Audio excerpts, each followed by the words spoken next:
bom é estarmos aqui. Como disse Pedro a Jesus, no alto do Monte Tabor, quando diante deles materializaram-se Elias, Moisés, e o rosto de Jesus se transfigurou, e Jesus era só luz naquela hora. Naquela hora, Pedro queria estender a permanência deles ali como a eternizar aquele momento de beleza, de alegria interior, de uma alegria que o mundo ainda não conhece.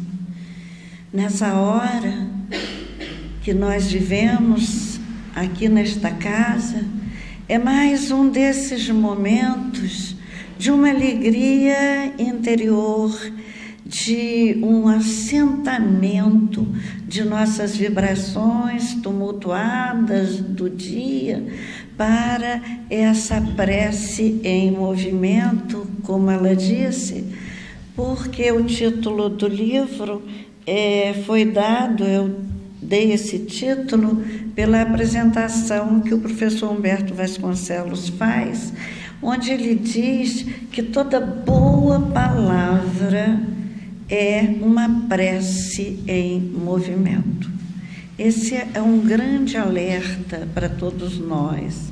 A boa palavra, a boa conversação, e André Luiz registra no livro Obreiros de Vida Eterna, que nós, aqui na Terra, nas instituições mais respeitáveis do planeta, ou seja, nos templos, não conseguimos manter 5 minutos de conversação saudável. Nós desviamos a conversa para outros lados. Agora, imagine fora dessas grandes instituições respeitáveis o que nós não fazemos. Então, a boa palavra é uma prece em movimento.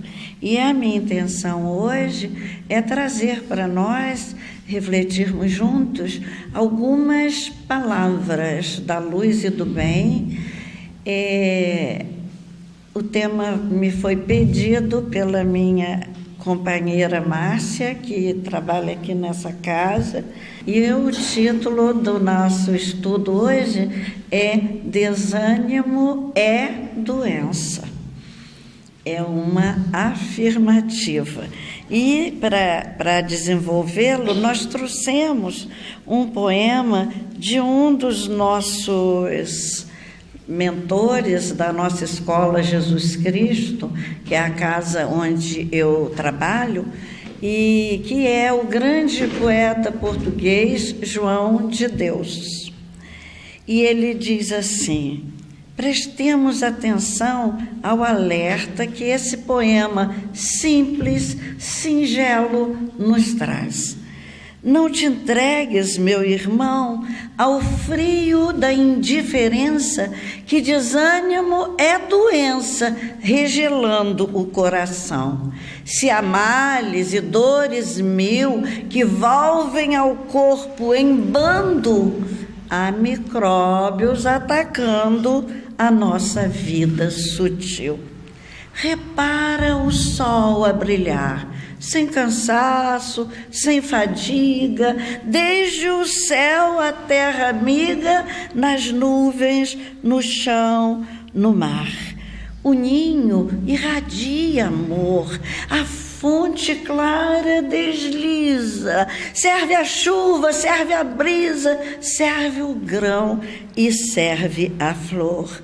Levanta-te e serve além, vence a aflição, vence a prova, somente quem se renova nas leis do infinito bem. Desalento é negação, acorda, avança, porfia, serviço de cada dia é senda de perfeição.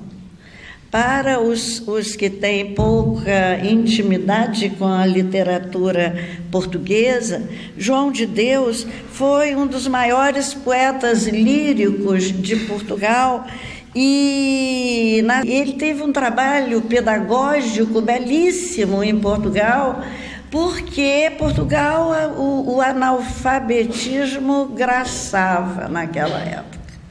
E ele, então, vendo a dificuldade do governo alfabetizar tanta gente, ele instituiu a cartilha materna para que as mães em casa alfabetizassem os seus filhos. E você vê, quem está nos mandando servir foi uma pessoa que serviu. Foi um poeta que sensibilizou as criaturas com os seus poemas e foi um pedagogo que tirou Portugal daquele analfabetismo total. Com a cartilha materna, as crianças aprendiam a ler em casa com as mães. Esse pedagogo português, até uma amiga de Portugal, quando eu fui falar lá uma vez, ela me fotografou junto dele, me mandou ficar junto de uma estátua de João de Deus, mas eu nem li quem era, e depois que ela fotografou, porque eu adoro João de Deus, mas eu não vi, e ela depois me mostrou, agora lê, com quem você tirou uma foto, com o grande João de Deus, que é ainda o grande pedagogo. As escolas cujos métodos se amparam em João de Deus são escolas assim preferidas da população. E ele nos convoca aqui, nos faz uma convocação, e o verbo é esse: resistir. Esse poema está muito atual, porque nesse momento que nós estamos na Terra, em que o governo não está conseguindo manter o tratamento de tantos deprimidos, está dando um prejuízo enorme ao governo, a depressão. Então, a depressão, ela é o ápice, mas antes de entrarmos em estado depressivo, nós passamos pela nostalgia, que é onde se deve cortar logo esse sentimento, depois vamos para a tristeza, da tristeza vamos caindo, e entramos num processo depressivo. E ele, então, nos convoca a resistir, a não nos entregarmos aos empecilhos de um momento, a dor de outra hora, não entrarmos em desânimo total, e isso é muito comum, especialmente nas perdas afetivas, seja porque um relacionamento se foi, seja um filho que morre, um companheiro, uma companheira, uma mãe, um pai. Após esse processo é muito comum. Eu já tirei uma amiga cujo filho suicidou em Paris, era médico lá em Paris, e se suicidou por um processo depressivo gigante que enfrentou, e essa mãe ficou num quarto escuro, não deixava entrar luz nenhuma e ia se matando devagar. Quando eu cheguei na casa dela, abri as cortinas, abri a porta, levanta daí, você não vai morrer. E assim ela foi trabalhar comigo na instituição onde eu sirvo. Hoje está outra criatura. Então, a convocação de João de Deus é perfeita. Jesus pedia ânimo às criaturas. No mundo tereis aflições. Não nos enganou, nunca. Sabia que quem mergulhava aqui na terra era para sofrer dos seus resgates, mas ele avisou: no mundo tereis aflições, mas tende bom ânimo, eu venci o mundo. Ele era o nosso modelo, segundo a pergunta 625 do Livro dos Espíritos. Jesus é o nosso modelo e o nosso guia, porque há realmente na nossa vida, na vida de todos nós, esse momento de inverno interior, de secura na alma. Santa Teresa d'Ávila, que era santa, ela lastimava que muitas vezes ela se reconhecia em um estado de aridez espiritual. Quem já não viveu essa aridez espiritual que Santa Teresa d'Ávila viveu? É esse momento que você não consegue nem orar. Você quer orar, mas parece que há uma secura interior e a gente não consegue um movimento de concentração bastante para ausentarmos-nos um pouco de nós mesmos. Então, esse momento nós todos já vivemos. É o momento em que as esperanças se vão lenta ou abruptamente, um acidente retira do nosso lar um filho querido, um esposo, a esposa. É um momento do choque, é o momento do susto em que as nossas esperanças parecem morrer. Nossos sonhos, às vezes, são tragados por uma realidade cruel. Há pessoas até que se ausentam um pouco da vida, que é a forma de defesa para não sofrer. Uns fantasiam, são formas de doenças mentais das pessoas que, por não suportarem a crueldade, desse mundo, a realidade desse mundo, elas fogem. Outras vezes são os nossos amigos que se vão movidos por outros interesses que já não nos satisfazem mais. E quando a gente busca um caminho da contemplação de nós mesmos no âmbito do espírito e não mais no âmbito da vida terrena, nós costumamos caminhar mais sozinhos. É a solidão dos que evoluem. Quando nós começamos a galgar o monte da evolução, nós vamos ficando um pouco mais sozinhos, porque os nossos ideais e as nossas buscas estão lá em cima. E, em geral, aqui na Terra, os ideais, as ocupações mentais das criaturas que nos circundam estão presas às questões da Terra. Então, é natural que a gente, em algum momento, parece que a vida da Terra perde para nós o sabor.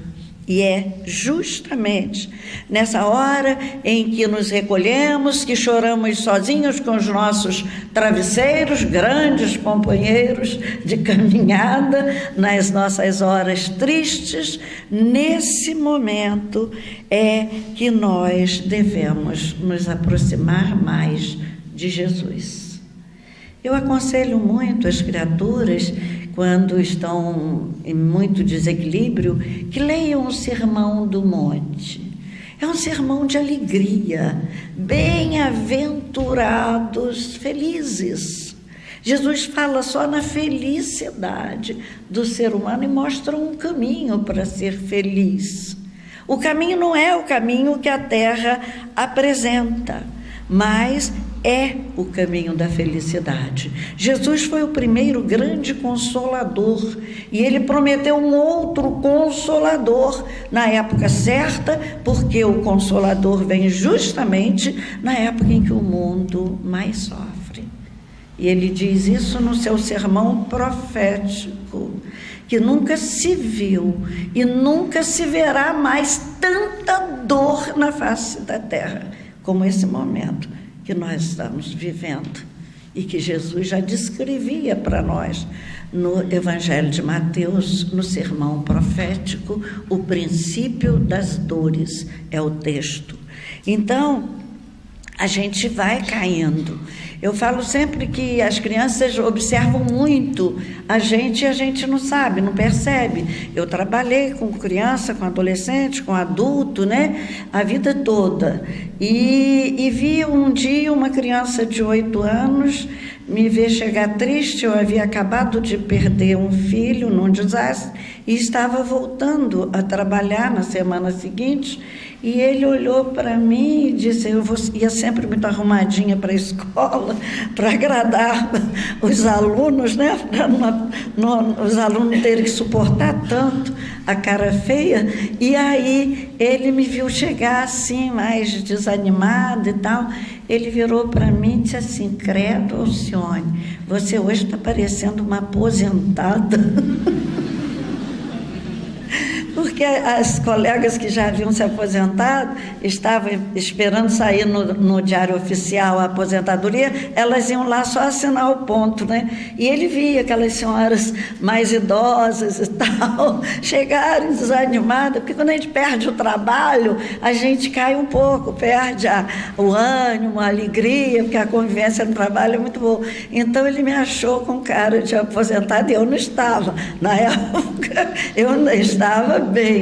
Então, aquilo me deu um ânimo. Foi a forma que ele achou de me animar. Foi dizer a verdade para mim. Criança de 8 anos não tem muito essa censura, graças a Deus, são sinceras, né? E ela me disse, me achou com cara de aposentada. No outro dia eu me arrumei, levantei meu astral e fui trabalhar arrumadinha. Então, esse desânimo, que é doença, e diz ele, regelando o coração, gelar novamente. Isso porque nós já passamos por muitas experiências nessa vida e em vidas pregressas, desses momentos de coração regelado.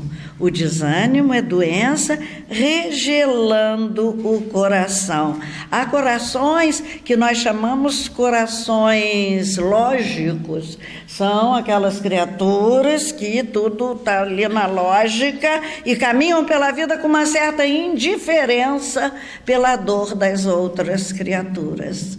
Há esse coração glacial, que é o coração que está preso nas suas amarguras, nas suas dores, e que por ele a energia divina não pode circular. São estenoses espirituais, né? Estão, como muitos de nós, como eu mesma, com as artérias, né, cheias de ateromas e gorduras por onde o sangue não circula. Mas há a circulação do sangue divino, que é aquilo que nós buscamos através da oração e que vem nos beneficiar, mas o coração regelado não consegue. As pessoas no dito popular classificam as pessoas cruéis como coração de pedra. Tem um coração de pedra. A cultura popular é muito interessante. Eles têm percepções que nós, com o nosso estudo, nossa cultura, não temos. Então, é o coração regelado, endurecido, é o coração glacial. E ele continua, se há males e dores 1000 que volvem ao corpo em bando, há micróbios atacando a nossa vida sutil. São esses micróbios de ontem, das culpas que nós trazemos pelos erros que cometemos ontem, que volvem ao nosso corpo em bando, segundo o poeta nos descreve. Fala das dores causadas por nós mesmos no passado, por nosso desleixo, por nossa ignorância das leis de amor que a tudo rege no universo. A essa lei nós não podemos desrespeitar, porque essa lei é que nos penaliza. Jesus disse assim: o pecado contra o pai será perdoado, o pecado contra o filho será perdoado, mas o pecado contra o Espírito Santo não será perdoado.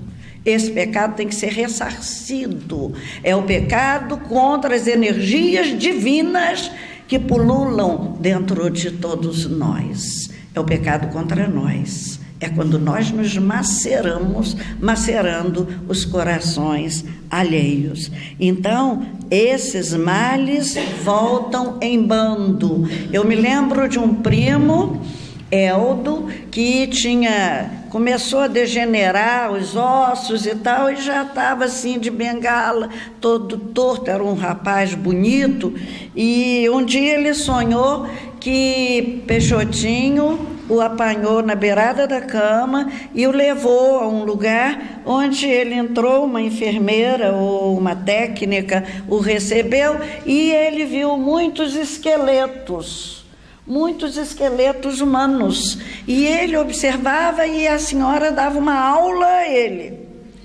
E depois ele se vê numa rua escura quebrando uma criatura toda com um porrete. Matou quebrando os ossos da criatura. E aí ele disse que meu pai, Peixotinho, apareceu para ele e disse assim: agora você aguenta. Enquanto ele estava no trabalhando, dirigindo um hospital psiquiátrico espírita na nossa cidade, ele aguentou bem aquelas dores todas. No momento em que ele parou de trabalhar, aí os micróbios volvem ao corpo em bando. Então, aquelas dores se aguçaram mais.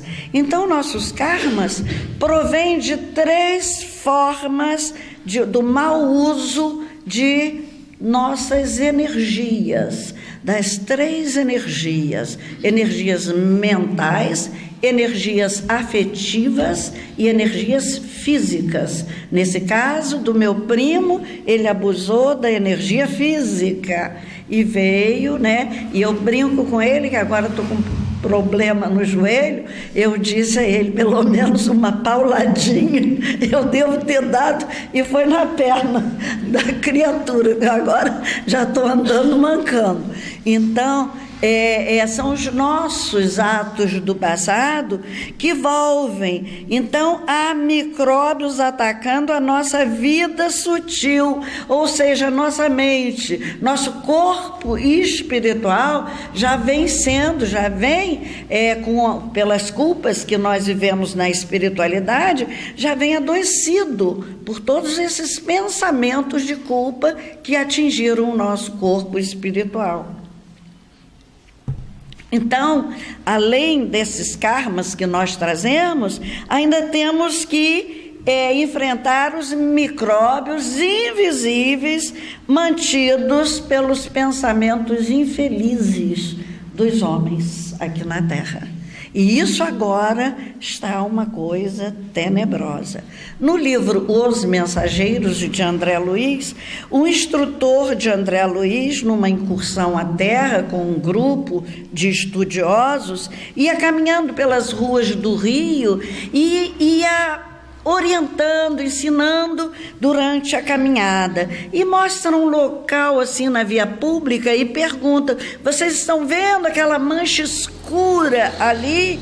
São nuvens de bactérias variadas, flutuam quase sempre em grupos compactos, obedecendo ao princípio das afinidades.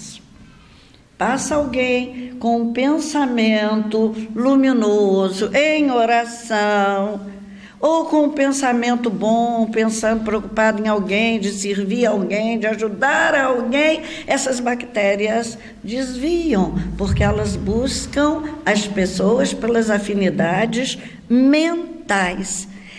Ele aponta alguns edifícios e mostra: observe os grandes núcleos pardacentos ou completamente obscuros. São zonas de matéria mental inferior que é expelida incessantemente por certa classe de pessoas. Então imagine agora, nesse movimento da Terra tão transtornado, onde as músicas, eu vi, ligou a televisão do carro, Inês dirigindo, e eu olhei, eu digo: Inês, que música é essa? É uma coisa horrível, obscena, né? Esses funks obscenos que os jovens põem a toda altura, num som que vale mais do que o preço do próprio carro, e que eles expõem com um orgulho grande de ter aquele som, e com letras e tipo de música, de batucada, que degenera os nossos pensamentos, né? Há um provérbio chinês que diz assim: quando a música está alta, é que a civilização está no fim. Deduzimos que essa civilização está realmente no fim, porque as músicas estão dessa forma. Então, ele diz: se demorarmos em nossas investigações, veremos igualmente os monstros que se arrastam nos passos das criaturas, atraídos por elas mesmas. Tanto somos atacados pela nuvem de bactéria destruidora da vida física, quanto pelas formas caprichosas das sombras que ameaçam o equilíbrio mental. É esse o momento que a gente vive. E agora a gente entende, porque eu digo isso em todo lugar por onde eu ando, que não conheço nada mais moderno aqui no planeta do que o Evangelho de Jesus. Quem quiser estudar, consultar com dedicação, vai entender que tudo que está sendo descoberto agora por todos os grandes pesquisadores já está lá no Evangelho. Aqui está: vigiai e orai. Foi o que Jesus pediu. Vigiar primeiro, vigiai e orai. Está em constante vigilância para que o nosso pensamento não desça em nível desses pensamentos transtornados que caminham atrás dos homens aqui na Terra. É por isso que os cientistas hoje da Universidade de Harvard descobrem que as pessoas que oram curam mais cedo, as pessoas que oram, que são dadas à frequência religiosa, são pessoas que não adoecem com tanta facilidade quando adoecem. A mesma doença numa pessoa que ora, numa pessoa que não ora, é diferente.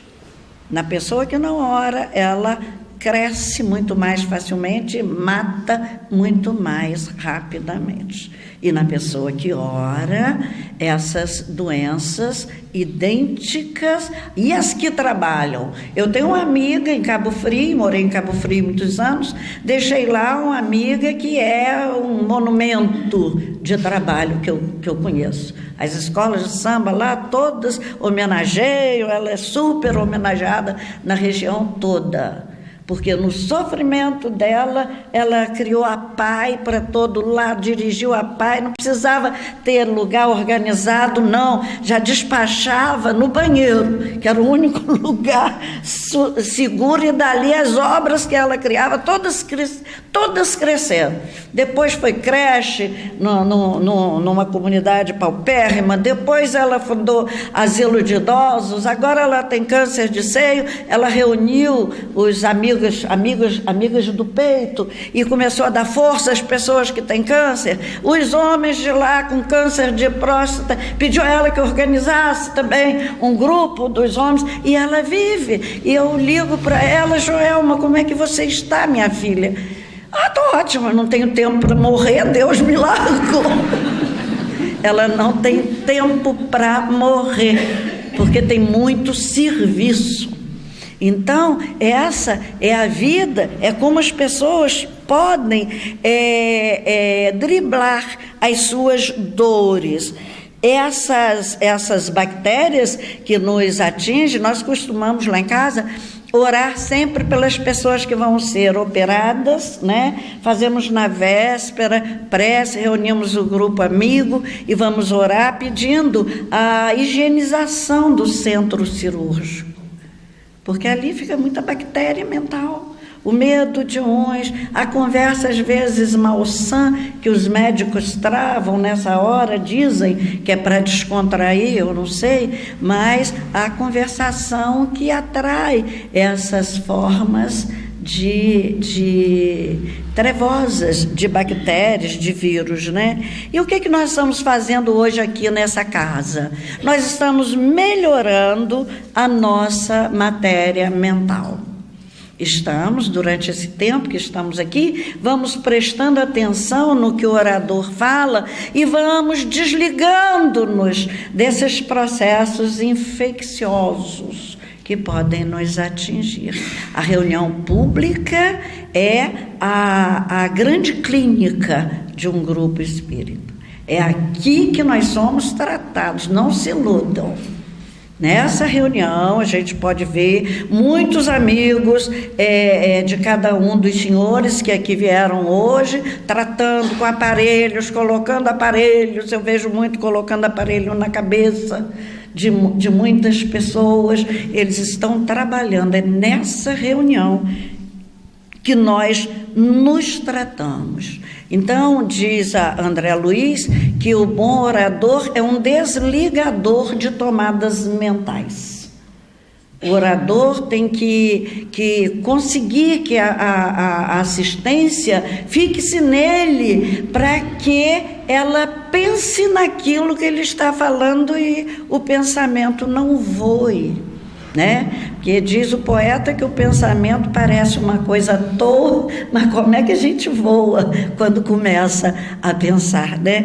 Então, nós estamos melhorando nossa matéria mental e podemos melhorá-la também com uma boa leitura, uma leitura edificante, com uma palestra educativa, com uma conversação saudável, sadia, nos exercícios de meditação, na parada que se faz aqui, fica lendo textos que ajudem a gente a ir melhorando a nossa matéria mental. Por isso, ao sairmos de casa para uma casa espírita ou para qualquer religião, nós devemos fazer a nossa prece, ambientando-nos com aqueles trabalhadores daquele dia na casa espírita, porque eles estão aí desde cedo trabalhando, por certo, desde 14h, essa casa já está entregue aos trabalhadores espirituais, e eles vão trabalhando para que a gente, quando chegar aqui, já encontre essa ambiência. E quando nós trazemos também a nossa contribuição, vibrando aqui, pensando nas páginas que são lidas, nas lições com que somos agraciados dentro desta casa, nós estamos enviando, liberando energias nossas, ectoplasmas que todos trazemos, animal, planta e ser humano, para amparar a outros doentes. Eles vêm, nós não viemos aqui só para buscar, temos que entrar nesse templo com a consciência de que estamos aqui também para trabalhar, para doar aquilo que a gente tem de melhor na ação da prece que fazemos aqui. E Emmanuel nos apela assim: melhoremos a vida mental da multidão, e o povo conosco encontrará Jesus mais facilmente para a vitória da vida eterna. Temos o dever de melhorar a matéria mental do meio em que nós nos inserimos, da nossa casa, primeiramente, orarmos pela rua, pelo bairro, não é? e orarmos pela nossa cidade, orarmos pelo nosso país agora, em tanto desacerto, em tantos desajustes, e a gente só criticando, trazendo mais matéria mental ruim, enviando lá para os governantes do nosso país, em vez de orarmos por eles, que estão necessitados nessa hora de nossa oração.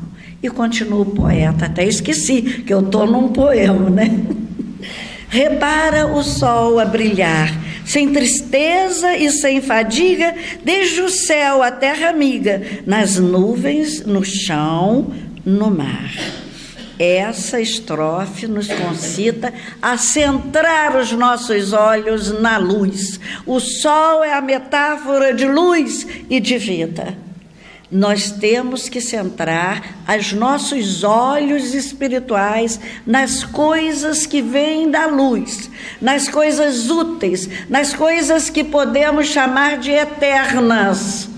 Amanhã ou depois ninguém vai se importar com a etiqueta que é minha roupa, com o sapato que eu vesti, a casa onde eu morei. É como dizia Dona Baby, minha mãe, daqui a 100 anos ninguém mais fala nisso. Então só é importante na vida de cada um de nós aquilo que daqui a 100 anos continuar importante para nós. Mas nós não buscamos, né, as coisas do espírito. Somos espíritos passando, como diz o padre Pierre Chardin, por uma experiência terrena, e não o contrário. Uma experiência rápida, que não sabemos, não sei se chego a casa hoje, quem pode dizer, né? Jovens, muito mais jovens estão indo. E nós vamos aqui, capengando, com o joelho desconjuntado, como diz São Paulo, mas temos que estar prontos a cada momento para isso. Então, centrar os olhos no dinamismo da própria vida, envolver a todos que nos circundam nessas vibrações de luz.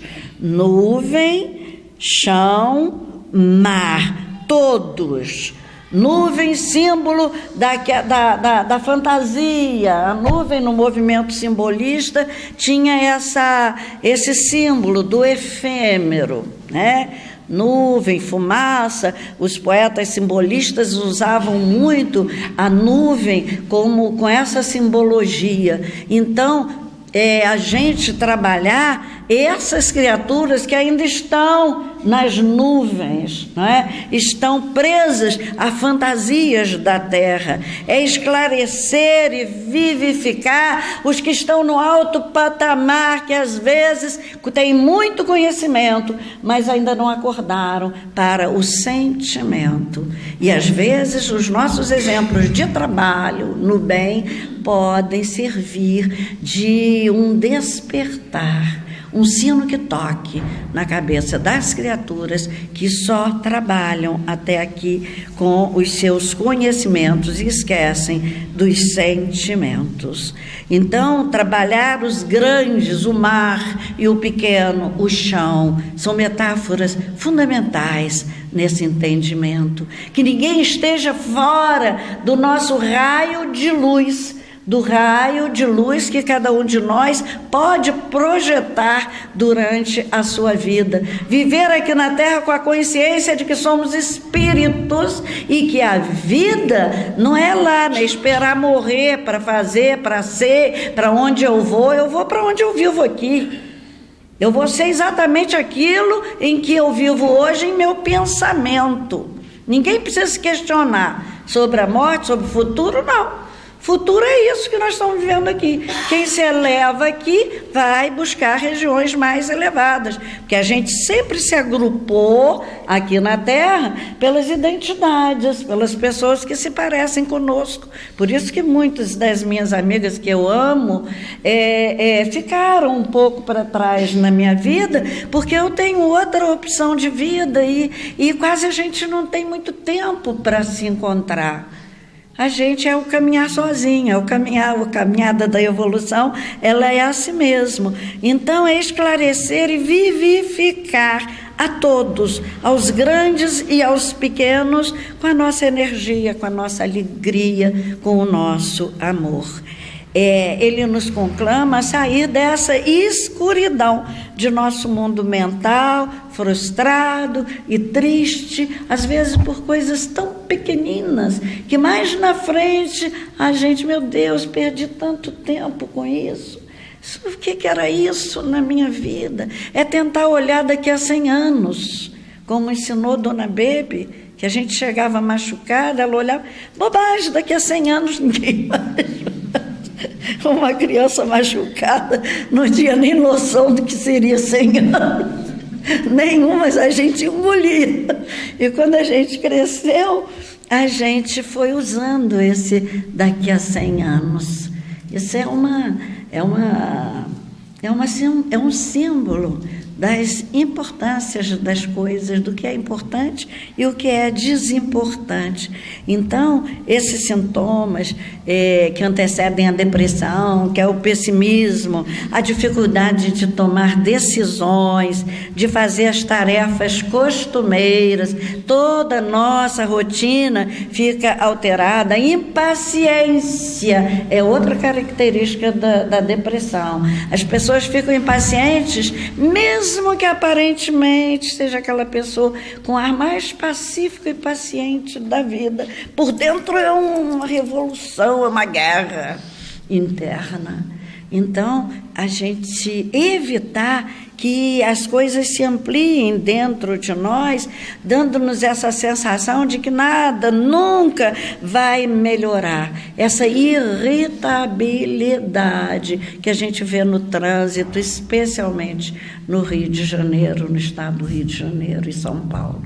Aqui é uma maravilha, meu Deus, adoraria dirigir em Florianópolis. Povo educadíssimo, maravilha isso aqui. Então, porque vocês não costumam dirigir por lá.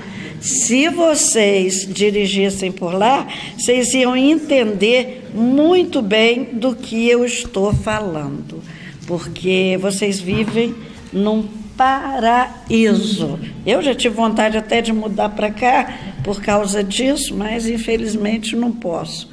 Então, essas queixas, essa autocomiseração, a pessoa começa a se sentir um coitadinho. A vida tem sido tão dura para mim. Começa essa autocomiseração e ninguém sabe onde isso vai dar. Nós podemos imaginar agora a quantidade de matéria mental infeliz que nos tem rondado, né, a mente e o coração. Esquecer o mal para que o mal nos esqueça. Procurar o bem para que o bem nos encontre. Temos que estar no caminho do bem para que ele se encontre conosco e nos favoreça com a sua presença em nossa vida. O ninho irradia amor, ninho símbolo de proteção, de ternura, de aconchego. É isso que nós temos que dar às criaturas que perambulam conosco pela terra. A fonte clara desliza. Eu gosto dessa imagem, desliza. É de uma suavidade, ou seja, derramando água límpida para todos que se acercarem dela. É essa imagem que nós temos que alimentar em nós, para sermos essa fonte que desliza por onde passa, deixando que a água do amor, da luz, da alegria, deslize por nós. Serve a chuva, serve a brisa, serve o grão e serve a flor. Elementos da natureza que nos servem anonimamente como nós devemos servir uns aos outros aqui na terra. Observem a repetição do verbo servir. Serve a chuva, serve a brisa, serve o grão, serve a flor. Ele repete 4 vezes o verbo servir, como a intensificar a ideia. Aqui está o tema da palestra. Servir. Desânimo é doença. Se cura servindo. Eu hoje ouvi de uma senhora lá no CEOF, que fundou uma ação social lá com o nome da minha mãe, Baby Peixoto, porque leu o livro dela, Histórias Reais do Lar de Peixotinho. Ficou encantada com o jeito dela, simples, né? Humilde, mas de resolver as questões da vida. E ela disse assim para mim: olha, estou trazendo todo mundo que está triste, que está deprimido, estou botando como Dona B me ensinou no lesco-lesco. Mamãe chamava de lesco-lesco. Trabalho, muito trabalho. Então, é o jeito das pessoas irem se curando. A mente fica ocupada. Quando está no trabalho do bem, uma pleiade de espíritos que nos são familiares e amigos começam a se acercar de nós e a mudar a nossa mentalidade, a mudar o nosso pensamento. Começamos a nos sentir protegidos porque estamos sendo úteis. Então, ele fala: serve, serve, serve, serve. É o grão pequenino, serve o grão, serve a flor. O grão é pequenino, mas mata a fome dos homens.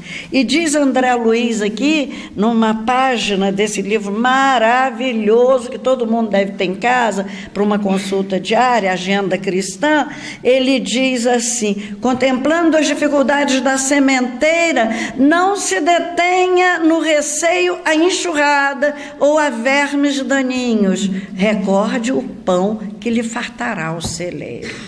Nas dificuldades, vê o que vai surgir daquilo depois. Toda grande luta, toda grande dor, toda grande dificuldade traz em seu bojo a solução do grande problema que nós trazemos em nossos espíritos.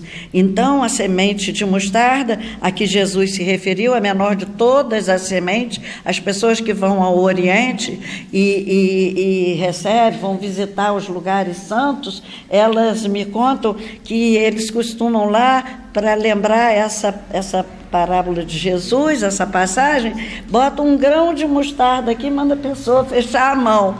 Quando abre, não acha, o grão já foi, de tão pequenino que é. Mas o grão de mostarda dá uma árvore imensa que as aves dos céus vêm se aninhar sobre ela. Nós todos podemos ser um grão de mostarda aqui na terra. Pequeninos, um copo d'água. Jesus não exigiu muito de nós. Jesus pediu a ação de um copo d'água. Todo copo d'água que deres a um desse irmão, dos meus irmãos mais pequeninos, não perderá o seu galardão nos céus. As dádivas pequenas, um olhar de ternura, um sorriso, uma flor, um copo d'água, um afago na cabeça de uma criança, são dádivas que estão à altura de qualquer um de nós e que nós podemos oferecer. Há um pensamento de André Luiz nos Mensageiros que diz assim: jamais realizaremos a bondade sem começarmos a ser bons. É o grão de mostarda, é o copo d'água, é um sorriso que a gente dê e que a pessoa às vezes passa na rua transtornada. Eu sou perita em fazer isso. Quando eu vejo a pessoa carrancuda, eu dou logo um sorriso.